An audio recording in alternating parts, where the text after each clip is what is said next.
Une fois que tu as ta résidence principale, qui est la base, il est temps maintenant de sécuriser tes finances. C'est ce qu'on appelle en fait le fonds d'urgence ou la sécurité financière. L'objectif ici, ça va être d'avoir une épargne de précaution pour gérer tous les imprévus. Une panne de voiture par exemple, un appareil électroménager qui lâche ou une perte temporaire de revenus. Donc en fait, ce fonds doit être suffisamment liquide et facilement accessible, ce qui signifie que généralement, il va être posé, si tu veux, sur des livrets comme le livret A ou le LDDS parce que tu dois y avoir recours facilement. Donc la sécurité financière ici, c'est un élément clé pour éviter de déstabiliser ton patrimoine et éviter les coups durs. Si tu n'as pas cette réserve, tu vas rester de devoir vendre des actifs ou t'endetter et en fait, ça peut te mettre dans une situation encore plus compliquée que celle initiale.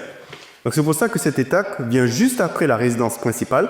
C'est ce qu'on appelle en fait le fonds d'urgence ou la sécurité financière. L'objectif ici, ça va être d'avoir une épargne de précaution pour gérer tous les imprévus. Une panne de voiture par exemple, un appareil électroménager qui lâche ou une perte temporaire de revenus. Donc en fait, ce fonds doit être suffisamment liquide et facilement accessible, ce qui signifie que généralement, il va être posé, si tu veux, sur des livrets comme le livret A ou le LDDS parce que tu dois y avoir recours facilement. Donc la sécurité financière ici, c'est un élément clé pour éviter de déstabiliser ton patrimoine et éviter les coups durs. Si tu n'as pas cette réserve, tu vas rester de devoir vendre des actifs ou t'endetter et en fait, ça peut te mettre dans une situation encore plus compliquée que celle initiale.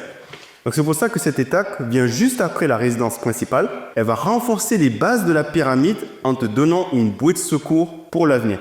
Ok, chers investisseurs, on passe maintenant au troisième étage de la pyramide des placements sécurisés. Donc en fait, à ce stade-là, tu commences déjà à faire travailler ton argent, mais sans prendre de risques inutiles. Donc les placements, ils vont être conçus pour préserver ton capital tout en générant un petit rendement. Mais ici, donc, on va parler de l'assurance vie en fonds euros qui vont offrir une performance supérieure au livret, mais tout en étant très stable. Des obligations ou des fonds obligataires qui apportent aussi une certaine prévisibilité. Pas très rentable, mais prévisible. Et enfin, des produits d'épargne réglementés comme les PEA, dédiés à des placements moyens ou long terme. Donc ces placements, en fait, ils vont constituer un socle de stabilité pour ton patrimoine. Ils vont pas te rendre riche du jour au lendemain, c'est pas du tout l'objectif à ce stade-là, mais vont assurer que ton argent reste productif. C'est-à-dire que tu vas pas t'exposer ton capital à des fluctuations très importantes qui pourraient te faire perdre pas mal d'argent.